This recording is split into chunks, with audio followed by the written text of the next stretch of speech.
Hey guys, what's up? Shah here, and today we're gonna talk about we're gonna have like another little therapy session. I'm gonna talk to you guys about how you can go about playing multiple specs in this upcoming expansion. Because word on the street is that this is an extremely friendly alt expansion, right? Like as soon as you hit max level on your first character, you can create a new character and jump into like end game content instead of progressing through the storyline, which is really cool. And I'm glad Blizzard implemented this change. But there are a lot of people kind of talking about how different specializations, especially when it comes to playing different forms of content, are going to be a little bit difficult to manage, especially at the start. And I kind of want to talk about how I'm going to be approaching it, and I think it might be the right way to do it, but I'm not entirely sure. A few of you have asked me how I'm going to be balancing different specs. I haven't really talked about exactly what I do on this channel, at least as of recently. So I'm going to kind of break that down and walk you through how I'm going to be choosing covenants, targeting legendary soulbinds, and all that fun stuff. Because there's a lot of borrowed power systems at play, and trying to figure out the best way to fit everything that you want to do on your character is going to be difficult, but it's manageable. So I want to kind of put you guys at ease with this and hopefully help you guys out when it comes to making that decision. So we're going to just jump right in. I'm just running in circles in Orbo, so I'm going to just kind of free talk this, or free script, freelance, no, that's not the right word. I'm gonna just kind of talk about these in the order that I'm gonna be approaching it. So for those who don't know, I'm a Guardian Druid main. I've been playing Guardian Druid for the last couple seasons now, and I fully expect to be playing it, especially with the recent changes, as long as they don't nerf Ursox Fury Remembered Legendary. I'll be probably maining it come Shadowlands. But with that, I won't be doing Guardian Druid and raid. My guild doesn't have an open tank spot, so I'm going to be playing Resto Druid, and I'm really excited to, because it's my first time I've been able to heal in a long time. And I progress cutting edge content. My guild's cutting edge. We're more casual, but we eventually get the content down. And with that implication in mind, I also am probably expected to play Balanced Druid. I should have an off spec ready, and Balanced Druid is something that I've been playing for a long time now as well. Not as much as I should, but I've been playing a lot of it as well. So essentially, I have to play 3 different specializations. I have to play Guardian Druid for Mythic Plus, which is the content I spend most of my time doing that form of content. I also have to play Resto Druid and Balance Druid all at a cutting edge level. And I have to try to figure out how to like route my character so I'm as optimal as possible for the type of content that I'll be performing. So choosing a covenant is probably the first choice that any player is going to have to make. You're going to be introduced them as a quest line while you're leveling, and you're going to get to learn the abilities and how they interact with your class while you're leveling through the zones. And at the end, when you hit level 60, you'll have to make that decision. And it's a pretty big decision. You are going to be able to change covenants. You're going to be able to swap back and forth, but it's going to be time gated. Blizzard's been doing a good job at trying to make this as painless as possible, though it's still painful to have to wait still like a week to swap covenants. So pretty much once you choose one, you want to choose one that's not going to make you have to switch consistently. And unfortunately, that won't be the case for every class. I'm lucky because Druid actually has a fair bit of like good covenant choices, and they're all interchangeable, and they all perform pretty well in all forms of content, from PvP to Mythic Plus to Mythic Plus to raid. So something that I also didn't mention, I do like to PvP as well. I spend a fair bit of time in 3v3 arena, so I have I'm doing as much as possible on the class that has the most amount of specs. So when it comes down to it, you have to choose a covenant, choose one of 4, and this choice is essentially going to be what covenant is going to benefit the most amount of specs that you're playing that's relevant to the time that you're spending. Because like I said, you can change covenants down the road. So for someone who has a little bit of time to raid and who does progression raiding but then eventually stops progression raiding and just focus on another form of content, you can kind of focus on your rating and now pick the covenant choice that's going to be best for you in the rating scene. And then as soon as that is over, you can swap covenants, not a problem, and go from there and start maybe pushing your arena ladder or start pushing Mythic Plus. But for someone like me, I like to do all of them at the same time, so I have to try to figure out a covenant that's going to best suit all of those specializations. So for Guardian Druid, for example, I'm really leaning towards Venthyr. Venthyr is, a lot of people like Convoke. Convoke the Spirits is really good, so Night Fae. But Night Fae is, I find it's a little bit better with Restoration Druid, but Restoration Druid more in Mythic Plus, and in Raid it's a little bit weaker. And Balance feels good, but because there's no smart targeting currently, in the raid environment, it can be kind of out of control, where it might throw out more heals or some melee attacks on nearby adds than actually doing damage that it's supposed to do. And especially with the recent nerfs to it, I just can't really justify going Night Fae, especially for someone who enjoys Ravenous Frenzy so much, and the Covenant for Venthyr, because I love the aesthetic of the zone. I like the transmog options that they have, and despite this being like my competitive nature in this game, I do like the RP sides of it. That's why I play an MMO RPG. So Venthyr is going to be the choice I'm going to be making. Now, what does that mean going forward? Okay, so let's just say I have chosen Venthyr. Now I have to try to figure out how I'm going to operate my Soulbind trees. So Soulbind trees are, you're going to have access to them fairly early on. As soon as you open up your Covenant, you'll pretty much have access to your first tree. And then the other two are going to be unlocked through various accolades that you're going to earn through doing like campaigns, quest lines, world quests, and like, I guess, like reputation. So it's going to take time to unlock these trees. And in a perfect world, right, you have one for Resto, you have one for Boomkin, and you have one for tanking. But that's not going to be the case early on. So we have to figure out the best way to build out our tree that's going to benefit all the specs that we look at playing. So for example, in the raid encounter, I'm looking at playing Boomkin and Resto Druid. And because I plan on playing both of those specializations in raid, I'm going to probably be building out my tree in such a way that's going to benefit both of those specs. So I'm going to be looking to probably get more generic traits, whether it's endurance, finesse, or potency. So when it comes to the different conduit powers, I'm probably going to start, like if I chose this first potency conduit, I'll probably end up choosing Endless Thirst, because it'll be something that'll benefit both Resto Druid and Boomkin during my cooldowns. And I will then be able to build out in the tree a little bit further, where I can also choose, like, for example, my finesse conduit, I can choose like Born Anew or Born in the Wilds or something along those lines. So I can have more of a generic build that I can basically just swap specs and not have to worry about this tree. Because like right now, because I have layered main in here and I have unchecked aggression, when I swap to Boomkin, these are still slotted and they're not going to give me anything valuable. So that's kind of the system that we're going to be looking at probably doing early on. Now, if you're a player who likes to focus just on raid when raid's out, and then you don't like to push Mythic Plus or PvP until the system's over, obviously you might want to build out your tree a little bit better and what's going to maximize your damage in a certain specialization. But with someone who's flexing and doing different forms of content, that's something that I'm going to have to look at doing. So choosing a tree that's going to just benefit both of your specs and doing a little bit more of a generic build for that. Because the conduits aren't as impactful as things like legendaries. And that's what we're going to be looking at doing, especially because early on, we're not going to be able to build all the way down our tree until a little bit later, after coming weeks after the expansion is released. So because of that, we can kind of play it easy at the start, build out more generic conduits. And the thing about conduits is you can change them every 2 days. So 1 week, you might have a few like basic ones in there, but as you unlock an additional tree, or you unlock your third tree or whatever it may be, or you're finally on an actual progression fight that's going to take your guild a little bit more than just one raid night or a couple pulls to get through, that's when you can start kind of specializing your tree for that week, until you obviously have more unlocked. So conduits and soulbinds aren't going to be as impactful as a choice at the start, because you can go for a more generic build and you're going to have different options between the two, and you could swap your conduits out every couple days. So not as big of an issue as some people have been making it out to be.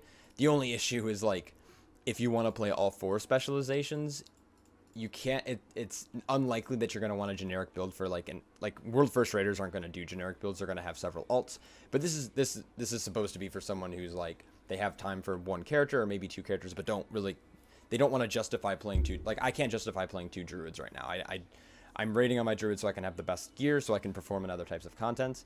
And having a second druid just to do Mythic Plus, it doesn't make sense because then I'm not getting the best form of gear that I can get from raid. So long story short, playing generic trees earlier on might not be the worst way to go about this. So with Soulbinds out of the way, the next thing that we're going to have to be looking at are legendaries. So legendaries are targetable. Unlike in Legion, they weren't targetable. There was just RNG drop. This time around, we're going to have access to basically get the reagents to craft the legendary, and we're going to be able to get that through Torghast. Now, the big issue and the big debate right now is like, okay, so I play 3 specs. How am I going to pick a legendary? Because I've heard rumors through the grapevines and through content creators that it's going to take a month to get my legendary, and I don't want to wait a month before I can play another spec, and I don't want to choose a generic legendary that's suboptimal because then I'm not performing in any situation. So I'm going to try to debunk those kind of theories, and I want to kind of talk about how exactly getting legendaries is going to work. So you're going to want to hit level 60 in the first week. That's a no-brainer. And if you can do this, great, and you want to get your Torghast run in. So the very first time you kind of do the introduction to Torghast, you're going to get rewarded with a currency called Soul Ash, and you're going to get 90 Soul Ash as a currency. And it takes 100 Soul Ash, so 10 more than what you just got, to craft your first legendary, which means essentially in the next week, literally the second week of the expansion, you're going to have your first legendary be able to get. Now, the other reagents that you're going to need is you're going to need these kind of crafted pieces of gear. These are craftable by anyone who has a leatherworking profession or other professions respectable to that class's armor type. So obviously like blacksmith and tailoring. And you're going to also have to get the stat buffs from them. So these, if I'm not mistaken, come from inscriptionists. I just did a weird head twitch there. So you're going to have to get these missives, and these missives are basically stats. So you're going to apply these stats to legendary to craft legendary with the stats that you want. So say you want haste first, you're going to be able to craft your best in slot legendary with haste first. And you're going to do this by talking to the rune carver. The rune carver is accessible through Torghast. On the beta, you're able to just access him right away, but you're pretty much going to be able to access him pretty easily on live as well. So the first week, you're going to have 90 Soul Ash. And then every week following that, an average player should be able to get anywhere between 35 and like 50 Soul Ash. So that means every 2 weeks you're going to be able to craft a legendary. So you have two ways to target to look at this, I guess. So you can either go generic route and have one that's baseline for every spec that you can start playing right off the bat, which is going to be suboptimal, or you have to target the legendary that's going to benefit you earliest and then build out from there. So like for example, I'm thinking of building my best in slot balance the first time I can craft a legendary, and by the time heroic / mythic drops, I'm going to have access or enough Soul Ash to craft a second legendary for my restoration spec. So I'm going to have my best in slot Azurite, or not BFA, man. I'm going to have my best in slot legendary powers by the time mythic content drops, which is great, right? And at the same time Mythic is dropping, that's when the season starts. So after another 2 weeks or so, I'm going to be able to craft my best in slot Guardian Druid legendary. And that's kind of how I'm approaching it. Now, you can get your legendary, you can upgrade your legendaries even, and this is going to cost even more Soul Ash. So you can either cast a wider net and have more legendary powers, which I think is probably worth it in the end. And then after that, you're able to get the legendaries to have a higher item level, which just means more secondary stats. Though I don't think the potency of said legendary power is going to increase in effect. It's just going to be the raw stats that you're going to be getting, along with like obviously the item level. So with that being said, you'll craft your legendary here. You'll be able to put in whatever piece you're looking for, or in this case, you'll be able to upgrade. So here I might be able to, oh, that's not upgrade. You're going to be, I like to craft a legendary item. You have your options, you put it in, you'll pick the legendary that you'd like to take, and then you'll apply the stats that you like. So we're going to go haste first, for example, and that's going to cost us 100 Soul Ash. So, and then that legendary is crafted. So when it comes to this, you're going to want to, I think there's a little bit of a misconception that legendaries are going to take a fairly long time to farm, and you're not going to have access to as many as you'd like as early as you want, which isn't necessarily true. So by the time everything actually officially opens, like Mythic content, the World First Race, and the season's opening for PvP and Mythic Plus, you're going to be able to have like 2 to 3 legendaries. And that's good. So you're going to be able to start doing as much content as you want. And then as you're kind of figuring out your progression style through Raid or through Mythic Plus, you can then upgrade the certain legendaries as you see fit. So if I'm, if we're stuck on a raid fight, or if I'm sat for a raid fight, I might spend the Soul Ash that I'm getting to upgrade my tanking legendary, or vice versa. Let's just say like I'm not really pushing because my team is like progressing through Raid and they're just tired after Raid.